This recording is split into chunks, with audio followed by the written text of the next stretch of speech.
From a kitchen table in Redondo Beach to helping generate over $1 billion in revenue for brands like Coors Banquet, Star Wars, and Diff Eyewear. These are the 9 biggest lessons I've learned by building Bread Loaf over the past 9 years. I'm Mark Milliton, and this is what I wish someone told me when I got started. 9 years ago to this month, I did the scariest and smartest thing I've ever done. I walked away from a steady growth consulting job in the tech industry, a decent paycheck, and all the security that came with it, to go all in on Bread Loaf. No funding, no safety net, just a couple clients and a belief that we could build something special. Since then, we've worked with hundreds of brands, from scrappy D2C startups like Kenny Flowers to national campaigns with Macy's, Alaska Airlines, and yes, even Star Wars. And while I've made plenty of mistakes along the way, there are 9 lessons that have stuck with me and shaped everything we've done. Let's flash back to June 2016. I still remember putting in my 2 weeks notice, and I was absolutely terrified. But I had this moment where I realized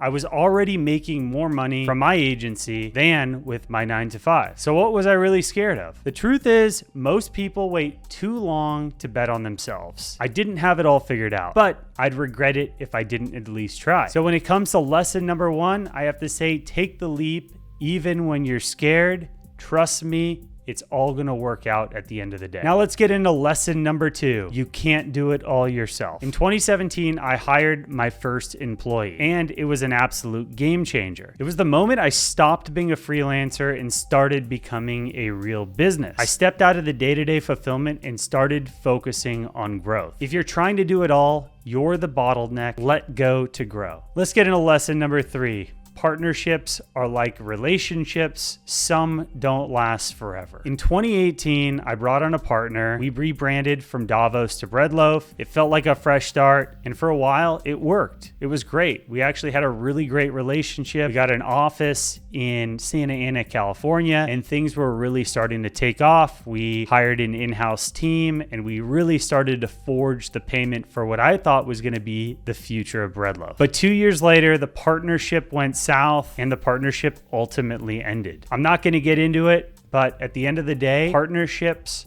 aren't always meant to last forever. And here's what I learned through the process. Always structure a partnership with an exit plan. Just like any relationship, not all of them go the distance.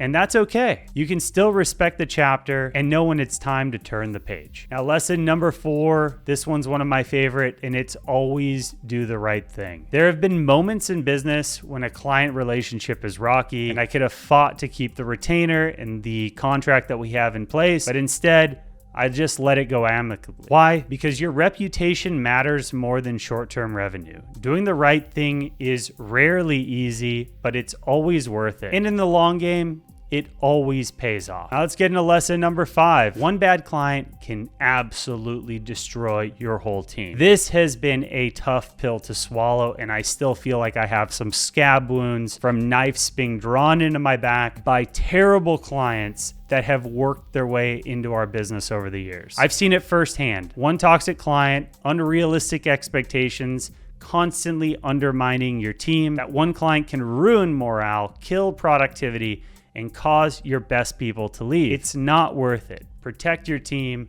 and fire bad clients and get them out of your org as fast as possible. Now let's get into lesson number 6. Hire slow and fire fast. Now you've probably heard this before, but your team is your lifeblood. So treat hiring like dating. Take your time, ask tough questions, and make sure it's a fit. But when it's clear someone's not working out, don't drag it on. Culture rot spreads fast. Cut it off early and keep the mission moving. We've built a great protocol at Bread Loaf over the years, and I think it's one of the reasons why we have a high retention process. I'll give you an example here. When I brought on our Ukraine team in 2020, we opened an office without me actually meeting the 4 original team members in person. But what we did is we actually courted that team for over a year. I believe it was almost a year and a half of going back and forth, keeping in touch every few months. When I finally acquired Bread Loaf, the full company and bought my business partner out back in early 2020, I knew it was the right fit, and I brought these guys on. And still to this day, even with all the challenges of the war in Ukraine, we still have all 4 of those original team members at our organization, and they've all flourished into leading their own departments. And that's going to segue me into lesson number 7, which is there are things that are out of your control. In 2021, when the war broke out in Ukraine, one of our team members was drafted straight off the street. I thought we were about to lose our whole Ukrainian team, and there was nothing I could do. And that's when I learned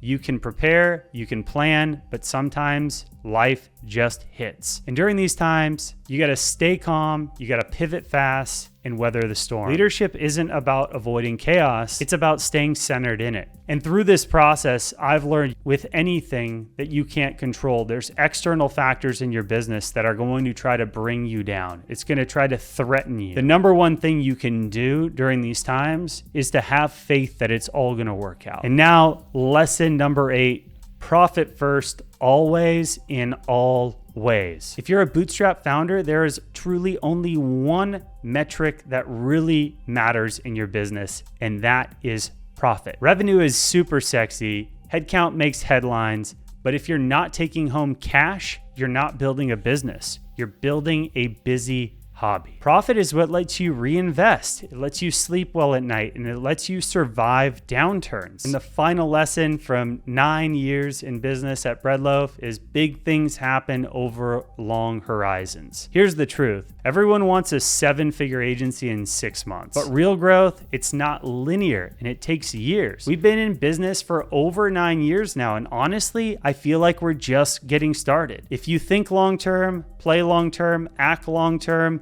you'll build something that lasts for decades. So those are the 9 lessons I've learned after 9 years in the game at Bread Loaf. I've made mistakes, I've taken the L's, but I've also built something that I'm really proud of. If you're watching this and building something of your own, just know you don't have to have it all figured out. You just have to keep showing up. Thanks for being part of the journey. If this brought you any value, hit that like button, subscribe, and drop a comment, and let me know which lesson hits you the hardest. I'll see you guys on the next one.